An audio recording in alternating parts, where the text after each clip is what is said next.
की वंदे मातरम। देखिए, देश के प्रधानमंत्री नरेंद्र मोदी के आह्वान पर देश भर में जो तिरंगा और घर घर तिरंगा की जो एक शुरुआत, एक मुहिम जो हर बार की जाती रही है, उसका जो बोलना चाहिए एक उसका जो प्रचार प्रसार है या उसका जो फैलाव है वो चारों तरफ देखने को मिल रहा है। मैं इस वक्त राजधानी रायपुर में हूँ, छत्तीसगढ़ की राजधानी में, और मेरे पीछे जो आप युवा देख पा रहे हैं वो तिरंगा और उसे फहराने के लिए बहुत सारी कार्य योजनाएँ उन्होंने बनाई हुई हैं, और इस देशभक्ति और देश की आज़ादी के पर्व को वो किस तरह से मनाने जा रहे हैं उनसे बात करते हैं। भाई साहब, परिचय आपका बताएंगे पहले। नमस्कार जी, मेरा नाम परीक्षित है। मैं एनसीसीएफ का ब्रांच मैनेजर हूँ छत्तीसगढ़ का। ये जो गवर्नमेंट ने स्वतंत्रता दिवस पर जो हर घर तिरंगा का जो प्रमोट करने का जो प्रोग्राम किया है, ये तिरंगा हमारी शान है, तिरंगा हमारी गर्व है, और ये तिरंगा के साथ हर घर में तिरंगा लगाना है, और उसका सेल्फी जो है, ये जो QR कोड दिया हुआ है, इसमें सभी को अपलोड करना है। तो इससे अपना देशभक्ति बढ़ेगा और ऐक्यता बढ़ाने के लिए गवर्नमेंट ने ये प्रोग्राम चालू किया है। आप लोग के ऑर्गेनाइजेशन में कितने लोग हैं और कितने जगहों पे ये सारी चीज़ें होंगी? हमारी ऑर्गेनाइजेशन ऑल ओवर इंडिया है और हम किसानों के लिए काम करते हैं। आपका परिचय बताएंगे भाई साहब, और बताएंगे कि तिरंगा इस तरह से पूरे जब घर घर में लहराएगा, वो माहौल बनाने के लिए आप लोगों की क्या तैयारियाँ हैं? कितने लोग युवा इस काम में लगे हुए हैं और घर घर में कैसी अपील करें? QR कोड के तो माध्यम से कर रहे हैं, आपका परिचय भी बताएंगे। मेरा नाम सुमित शर्मा है, मैं रायपुर धरसीवाग क्षेत्र में रहने वाला हूं, और हम लोग टीम बना करके घर घर, जो प्रधानमंत्री जी का आह्वान है घर घर तिरंगा, हम लोग टीम बना करके पूरे हर क्षेत्र में काम कर रहे हैं, और घर घर जाके हम लोग तिरंगा भी दे रहे हैं लोगों को, और बोल रहे हैं कि तिरंगा लगाइए, ये हमारी शान है। जिस तरह से आप भी परिचय बताएंगे भैया, देशभक्ति के लिए एक अलग की बात होती है, और हम सभी की शान है तिरंगा फहराना। तो क्या आप लोग टारगेट किए हैं? जैसे कि भाई साहब बता रहे हैं, घर घर में आप लोग कितना, 100, 500, 1000 घर, 20, मतलब 2000 घर, कितने घरों पे आप लोग इस तरह से आपकी मुहिम पहुंचेगी? मैं नितेश अग्रवाल रायपुर अवंती विहार का निवासी हूं। हम युवा ये कोशिश कर रहे हैं कि इस पीढ़ी में, यानी हर घर कम से कम 200, 500 या 2000 जितने भी लोगों को हम इस मुहिम में जोड़ पाए, ये हमारा सौभाग्य हो गया। माननीय प्रधानमंत्री जी के द्वारा ये मुहिम दी गई है, हर घर तिरंगा, और हमारी कोशिश है कि हम ज़्यादा से ज़्यादा कम से कम 2000 लोगों को इस मुहिम में जोड़ पाएँ। धन्यवाद। कौन कौन जुड़ रहे हैं आप लोगों के साथ? आप परिचय बताएंगे, आपके साथ इस अभियान में कौन कौन जुड़ रहे हैं? मतलब बच्चे हैं, महिलाएं हैं, और आपका युवा वर्ग है, कितना बड़ा वर्ग है जो जोड़कर ये सारी चीज़ें करने जा रहे हैं? नमस्कार, मैं समीर अग्रवाल रायपुर शंकर नगर का निवासी हूँ। हमारे इस अभियान में सभी का स्वागत है, बच्चे, बूढ़े, युवा, महिलाएं, सभी का स्वागत है। और हमारा प्रयत्न ये है कि जिस तरह से आज पूरे विश्व में एक थोड़ा सा एक अराजकता की स्थिति हो रही है, तो हमारा ये प्रयास है कि हमारे देश में कम से कम लोगों में, युवाओं में, सभी लोगों में देशभक्ति की भावना जागे और राष्ट्रीय एकता की भावना से मिलजुल कर कार्य करने का हम लोग प्रयत्न करें, और इसीलिए तिरंगा के माध्यम से राष्ट्रीय एकजुटता का संदेश देने के लिए हमारा प्रयत्न है। ये भाई साहब ने कहा अराजकता की बात, जो आपको क्या लगता है कि जो भारतवर्ष के लिए जो चुनौतियां हैं अराजकता से निपटने के लिए, वो क्या हो सकती हैं? तिरंगा तो हमारी देश की शान है, लेकिन जो एक्चुअल जो देश में इस वक्त जो आंतरिक जो एक कला है या आंतरिक रूप से देश को कमज़ोर करने वाली ताकतें हैं, उनको किस तरह का जवाब मिलेगा? उनको बहुत अच्छा जवाब मिलेगा, ताकि इसीलिए हम संगठित होकर, जब तक हम संगठित नहीं रहेंगे उनको जवाब नहीं मिलेगा। जब हम संगठित हो जाएंगे तो उनको ऑटोमेटिक जवाब मिल जाएगा। इसीलिए हमारा प्रयास है कि हर घर जाके हम संगठित कर रहे हैं लोगों को, हमारे भारतवर्ष के लिए और हमारे झंडा के लिए। बांग्लादेश में जिस तरह से हम लोगों ने स्थितियां देखी, पूरे विश्व ने देखी कि वहाँ एक लोकतांत्रिक व्यवस्था को किस तरह से अराजक माहौल ने, एक अराजक भीड़ ने वहाँ ध्वस्त कर दिया। क्या लगता है कि यहाँ हमारे देश की स्थिति को मतलब कोई छेड़ तो नहीं सकता, लेकिन फिर भी हमें अलर्ट रहने की ज़रूरत है? क्या कर सकते हैं हम जो इस तरह से जो देशभक्ति का जो संचार है वो बच्चों से लेकर, बुजुर्गों से लेकर देश के हर एक नागरिक तक पहुँचे?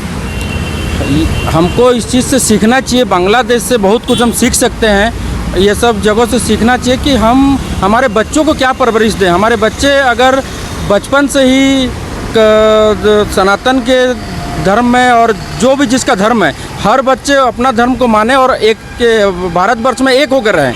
भारत मतलब एक है, हिंदू, मुस्लिम, सिख, ईसाई सब एक होकर रहें, और एक रहेंगे तो ही हम आगे बढ़ पाएंगे।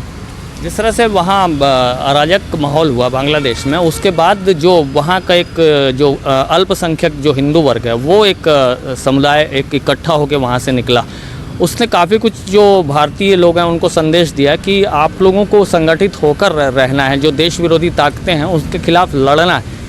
आपका क्या विचार हो सकता है, किस तरह से संगठित हो सकते हैं? देखिए, बांग्लादेश के मामले में हुआ ये कि उन लोगों ने उनकी जो जड़ें थी, बांग्लादेश की जो जड़ थी बंगाली संस्कृति, उसको बुलाकर उन्होंने जिहादी ताकतों को मजबूत करने का कार्य किया, इसलिए वहाँ पर ये समस्या उत्पन्न हुई।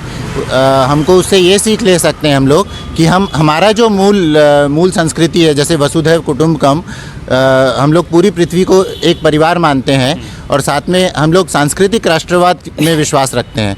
तो अगर हमारे सांस्कृतिक राष्ट्रवाद की जड़ें मजबूत होंगी तो बांग्लादेश जैसी या दुनिया की किसी भी कहीं भी जो अराजकता की स्थिति है वो हमारे यहाँ निर्मित नहीं होने पाएगी। इसके लिए ज़रूरी है कि हम लोग राष्ट्रीय एकता में विश्वास रखें और अपनी संस्कृति से जुड़कर रहें, उससे ना कटें। भारत ने हमेशा जो शरण मांगा है उसे शरण दी है। शेख हसीना एक समय बहुत पहले भी शरण ले चुकी हैं हिंदुस्तान से। इस वक्त भी जब बहुत सारे देश उनको शरण देने को तैयार नहीं है, तब भी भारत ने एक ऐसी बड़ा दिल दिखाया है जो उनको एक शरण देकर उनको जो असामाजिक और अराजक तत्व हैं उनसे बचा कर रखा हुआ है। तो भारत की सहिष्णुता पर बहुत सारी बात हो रही है, लेकिन विश्व समुदाय जो बहुत सारे चीज़ों पे गाज़ा जैसे इलाके के लिए हल्ला करता है, लेकिन हमारे जो इश्यूज़ हैं उनके लिए कुछ बोल नहीं पा रहा है। उसके लिए क्या जो वर्ल्ड वाइड लेवल पे हिंदुस्तान को अब मैसेज देने की बारी आ गई, वो क्या है? वो यही है कि माननीय प्रधानमंत्री जी जो काम कर रहे हैं देश के लिए वो बहुत अच्छा काम है और उनके पावर की वजह से आज हम शेख हसीना जी को शरण दे पा रहे हैं बिना डरे बिना भय से। तो आगे भी और अच्छा होगा और अच्छा कार्य हम लोग करते रहेंगे। ग्राउंड लेवल पर हम कर रहे हैं, ऊपर वो कर ही रहे हैं। आपसे बात नहीं हो पाई भैया, क्या करने वाले हैं बताइए? आज 15 अगस्त आने वाला है, उसके लिए क्या सोच रखे हैं, क्या करने वाले हैं? हम लोग तो यही हर घर गली गली घूम घूम कर हम लोग प्रोत्साहन कर रहे हैं कि कल 15 अगस्त मन में कैसे बैठाएंगे देशभक्ति? देश में तो बच्चों से देशभक्ति आगे मुँह बढ़ाएंगे। वो लोग बता रहे हैं कि मेरा देश का तिरंगा है, इसको ऐसा लेकर चलना चाहिए, ऐसा करोगे तो आगे मुँह तुम बढ़ोगे। देश की अखंडता के लिए देश का जरूरी है। अराजकता तो सक्रिय है ऐसा लगता है भारत में, उतना है, लेकिन इसके एकता बनाने के लिए हम लोग ये झंडा का हम लोग प्रोग्राम कर रहे हैं कि जिससे हमारे देश में अखंडता अपना बढ़ते रहे। तो ये इस तरह से युवाओं का मैसेज, और जिस तरह से देश के प्रधानमंत्री जी ने देश भर में एक मुहिम चलाई है। और मैं इस वक्त राजधानी रायपुर आया था और यहाँ कुछ युवा मुझे मिल गए और वो चाहते हैं कि देश में जो देश का जो एक सहिष्णु भाव है वो और देश की आज़ादी का पर्व जो है बहुत हर्षोल्लास के साथ मनाया जाए। और इसके लिए उन्होंने अराजक तत्वों को साफ तौर पर संदेश भी दिया। बांग्लादेश में जो अस्थिरता हुई, सरकार के विरोध के लिए जो अस्थिरता का वातावरण निर्मित हुआ, उससे काफ़ी कुछ बहुत से विश्व समुदाय को सबक लेने की आवश्यकता है, ये भी संदेश देने की कोशिश की। 15 अगस्त के दिन घर घर तिरंगा हर घर तिरंगा ये जो अभियान है, ये युवा के चेहरे पे आज ज़ुबान पे चढ़ा हुआ है। इस देशभक्ति के मुहिम में आप और हम भी साक्षी बनेंगे। देश के प्रधानमंत्री नरेंद्र मोदी जी के आह्वान पर पूरे भारतवर्ष में हर घर तिरंगा एक अभियान, एक महाअभियान चलाया जा रहा है। और जिसके लिए छत्तीसगढ़ में भी जो राजनीतिक तंत्र है वो काफ़ी मजबूती से तैयारियां कर रहे हैं। मेरे साथ में मंत्री दयालदास बघेल जी हैं, उनसे बातचीत करेंगे। भाई साहब नमस्कार, बताएंगे कि क्या तैयारी है 15 अगस्त को लेकर और देश की आज़ादी के पर्व को लेकर? क्या है, हर घर तिरंगा घर घर तिरंगा महाअभियान चल रहा है माननीय मोदी जी के निर्देशन अगवानी में। और हकीकत में ये इस साल ऐतिहासिक रूप से इस पर्व को मना रहे हैं। बाकी हमारा प्रयास है कि लगातार 11 तारीख से लेकर के 15 तारीख तक ये अभियान चल रहा है। 11 तारीख को और 12 तारीख को तिरंगा यात्रा निकला था, जिसमें अपने क्षेत्र में भी लगभग 600 से 700 मोटरसाइकिल का रैली के साथ मैं खुद था। उसके बाद भाजपा कार्यालय से बस स्टैंड में फिर सभा हुआ और जितने भी सरपंच से लेकर के हमारे पार्टी के जितने भी कार्यकर्ता है ये सब लगे हुए हैं। और हमारा प्रयास है प्रत्येक घर तिरंगा फहरे, ये हिसाब से हम लोग काम कर रहे हैं। और जस्ट 14 तारीख को विभाजन विभीषिका दिवस के रूप में भी मना रहे हैं। देश में जैसे कि आतंकवाद एक मसला है, बहुत बड़ा मसला है, जिसके लिए हमारे देश की सेनाएं अलग अलग मोर्चों पर लड़ रही हैं, और आज भी देश में जो राजतंत्र है वो कहीं ना कहीं एक विघटनकारी स्थितियों को निर्मित करने का एक कुलसित प्रयास जरूर करता है, ताकि देश में जो एक स्थिर सरकार है वो न चल सके या स्थिरता ना रह सके, देश के लोग स्थिर ना रह सकें। उन लोगों को किस तरह का जवाब मिल पाएगा आप लोगों के इस अभियान से? क्या है ये अभियान चल रहा है, ये राष्ट्रवाद सबको, सबके दिलो दिमाग में राष्ट्रवाद जगे और इसके लिए प्रयास है। और बाकी हमारे देश के यशस्वी प्रधानमंत्री सम्मानीय नरेंद्र मोदी जी के नेतृत्व में आज जो ये ताकत जो बता रहे हैं वो ताकत है वो नहीं के बराबर है, और आज देश संगठित है। देश भर में घर घर तिरंगा, हर घर तिरंगा का जो अभियान चल रहा है, और उसमें नरेंद्र मोदी साहब ने जो आह्वान किया, उसमें देश भर में भाजपा की एक विशेष रणनीति रही है कि हर घर तिरंगा पहुंचाएं, देशभक्ति की एक लहर पहुंचाएं 15 अगस्त के मौके पर। मेरे साथ में पुरंदर मिश्रा जी हैं, वो बताएंगे कि क्या रणनीतियाँ चल रही हैं और इसके लिए क्या काम किया जा रहा है, देशभक्ति जगाने का अलग जो है उसको जगाने के लिए क्या कर रहे हैं भाई साहब? माननीय प्रधानमंत्री जी के आह्वान पर घर घर तिरंगा, हर घर तिरंगा का जो कार्यक्रम जारी है उसको मैं स्वागत करता हूं और माननीय प्रधानमंत्री जी का अभिनंदन करता हूं। पार्टी से ऊपर उठ के प्रधानमंत्री जी ने, हम जब अमृत महोत्सव में पहुंचे 75 साल पार करे, तब से उन्होंने लागू किया। पिछले 3 सालों से हम लोग ये हर घर तिरंगा कार्य योजना में काम कर रहे हैं, और आज रायपुर उत्तर विधानसभा ने इस योजना को लेकर हर घर तिरंगा सभी कार्यकर्ता नेताओं के साथ आज बाइक रैली निकाला गया है। कल हम आज़ादी के विभीषिका पर, जो हमको विभाजन विभीषिका पर हम कल कार्य योजना तैयार किए हैं कि हमारे भारत को कैसे टुकड़े किया गया, इसके कार्यक्रम है, उसमें लोगों को बताएंगे। और परसों 78वीं